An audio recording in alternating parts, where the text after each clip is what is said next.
नमस्ते दोस्तों, welcome back to the monkey बात विद किट्टू कैट एपिसोड 2। आज हम एक ऐसी किताब की बात करने जा रहे हैं जो सिर्फ फिलॉसफी नहीं है, ये एक जीने का तरीका है, a way of life that might just help you find your purpose. The name of the book is Ikigai. और ऑफ कोर्स हम सब कुछ समझाएंगे देसी स्टाइल में, वेदर यूर अ चाय वाला, a coder, a Bharatanatyam dancer या एक थका हारा बैंकर, इकिगाई सबके काम आ सकता है। सो चलिए शुरू करते हैं। The Japanese secret to a long and happy life explained with real Indian dreams and struggles. Kittu ji, शुरुआत करते हैं कि आखिर ये इकिगाई है क्या चीज। मतलब सुना तो बहुत है, पर आसान शब्दों में क्या है ये? हाँ विक्टर जी, बिल्कुल। इकिगाई मतलब आपकी जीने की वजह। ओके।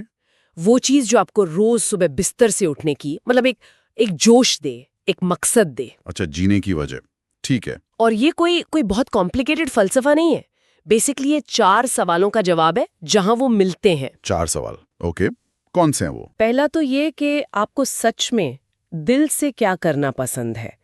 जैसे किसी को शायद पेंटिंग करना या गार्डनिंग करना पसंद हो। हाँ, पैशन जैसे कहते हैं। ठीक है। और दूसरा ये कि आप किस चीज में अच्छे हैं, मतलब आपका हुनर क्या है, टैलेंट। हाँ, जैसे कोई पढ़ाने में अच्छा हो सकता है, कोई शायद बाइक फटाफट ठीक कर देता हो। स्किल जी। और तीसरा, जो अक्सर लोग सोचते नहीं, कि दुनिया को आपसे क्या चाहिए, मतलब समाज को आपकी किस चीज की जरूरत है। अच्छा, जैसे एजुकेशन की जरूरत हो सकती है, या किसी की देखभाल करने की, या शायद कुछ नया सोचने, क्रिएटिविटी की। ओके, पसंद, हुनर और दुनिया की जरूरत। और चौथा जरूर पैसे वाला होगा। हाँ बिल्कुल, चौथा यही है कि आपको किस काम के लिए पेमेंट मिल सकती है। आपका कौन सा स्किल या सर्विस है जिसके लिए लोग पैसे देने को तैयार हों। तो मतलब जहां ये चारों चीजें, जो पसंद है, जिसमें अच्छे हैं, जिसकी दुनिया को जरूरत है और जिससे कमाई हो सके, ये सब मिल जाए, एग्जैक्टली।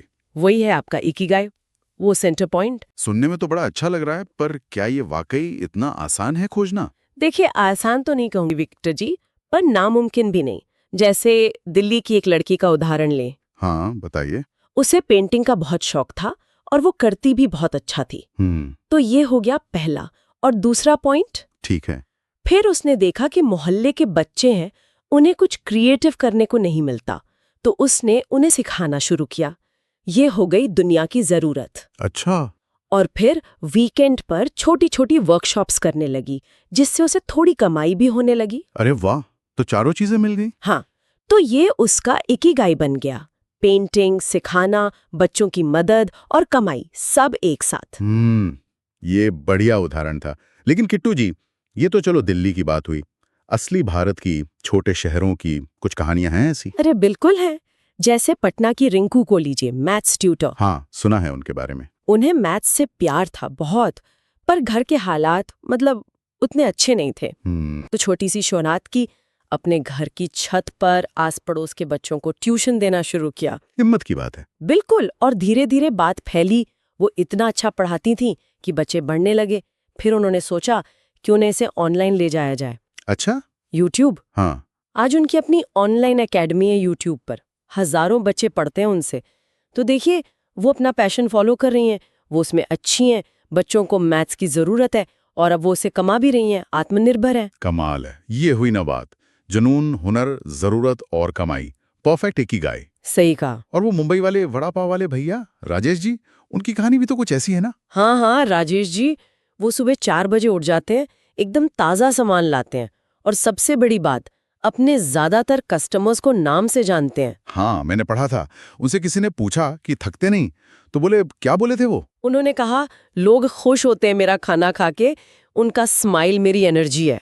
वाह। तो यहाँ देखिए, अपना काम अच्छे से करना, लोगों की सेवा करना, उनको खुशी देना और उससे अपना घर चलाना, ये भी तो इकिगाई है, भले ही इसमें कोई ग्लैमर ना हो। बिल्कुल सही, ये बहुत जरूरी बात कही आपने। ग्लैमर जरूरी नहीं है। और एक और कहानी है ना, धारावी की अंजलि की, वो कथक डांसर। हाँ, अंजलि झुग्गी में पली बड़ी, कथक सीखने का जुनून था, बहुत संघर्ष किया। एक एनजीओ ने मदद की और आज देखिए, वो ना सिर्फ एक बेहतरीन डांसर हैं, परफॉर्म करती हैं, ऑनलाइन क्लास लेती हैं, बल्कि वो वापस धारावी जाकर अपनी जैसी लड़कियों को सिखाती हैं, उन्हें सपने देखना सिखाती हैं। ये तो कमाल है। मतलब इकिगाई सिर्फ अपने लिए नहीं, दूसरों के लिए भी हो सकता है, एक बड़ा मकसद। बिल्कुल। एक और उदाहरण है रवि का। आईटी इंजीनियर थे, अच्छी नौकरी, पैसा सब था, पर खुश नहीं थे, बर्नआउट हो गया था। हाँ, आजकल ये बहुत कॉमन है। तो उन्होंने सब छोड़ दिया, वापस अपने गांव चले गए वायनाड में, और खेती शुरू कर दी। क्या बात है, इतना बड़ा कदम। हाँ, और अब वो ऑर्गेनिक सब्जियां उगाते हैं, इंस्टाग्राम पर अपनी जर्नी शेयर करते हैं, लोग उनसे सीखते हैं, जुड़ते हैं। जमीन से जुड़कर जीना, यही उनका इकिगाई बन गया। ये सारी कहानियां रिंकू, राजेश जी, अंजलि, रवि, ये दिखाती हैं कि इकिगाई का कोई एक फिक्स्ड रास्ता नहीं है ना? बिल्कुल विक्टर जी, सबका अपना अलग सफर होता है। तो फिर सवाल ये उठता है कि हम जैसे आम लोग अपनी रोजमर्रा की जिंदगी में से कैसे ढूंढें? कोई प्रैक्टिकल टिप्स हैं? हाँ, कुछ आसान चीजें हैं जो कोई भी कर सकता है। जैसे एक तरीका है कि रोज रात को सोने से पहले खुद से बस 2 सवाल पूछें। 2 सवाल, कौन से? पहला, आज किस चीज ने मुझे एनर्जी दी, मतलब क्या करके अच्छा लगा, खुशी मिली। और दूसरा, आज किस चीज ने मेरी एनर्जी खत्म कर दी, मतलब क्या करके थकावट हुई या बोरियत। अच्छा, एनर्जी देने वाली और लेने वाली चीजें। फिर कहते हैं अगर ये आप सिर्फ 15 दिन भी करें ना, तो आपको एक पैटर्न दिखने लगेगा, पता चलने लगेगा कि असल में आपको क्या चीज जिंदा दिल महसूस कराती है। ये दिलचस्प है, मतलब अपनी एनर्जी को ट्रैक करना। और कुछ? एक और मजेदार चीज है एक देसी जॉय जर्नल बनाना। जॉय जर्नल मतलब?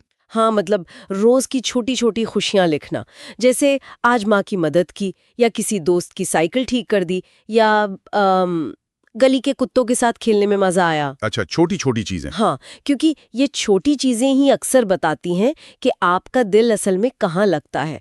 बड़े जवाब इन्हीं में छुपे हो सकते हैं। सही बात है, अक्सर हम बड़ी चीजों के पीछे भागते हैं और छोटी खुशियों को नजरअंदाज कर देते हैं। बिल्कुल। और एक और जरूरी बात, इकिगाई ढूंढने का मतलब ये बिल्कुल नहीं है कि आप कल ही अपनी नौकरी छोड़ दें। हाँ, ये बहुत बड़ा डर होता है लोगों में। आप छोटी शुरुआत कर सकते हैं, साइड हसल जिसे कहते हैं। जैसे अगर गाना पसंद है तो वीकेंड पर कहीं गाइए, या इंस्टाग्राम पर एक रील बना लीजिए। डांस का शौक है तो हफ्ते में एक क्लास ज्वाइन कर लीजिए। मतलब एकदम से कूदने की जरूरत नहीं, धीरे धीरे शुरू करें। हाँ, जैसे लोग SIP में इन्वेस्ट करते हैं, हाँ, वैसे ही खुद में इन्वेस्ट करें।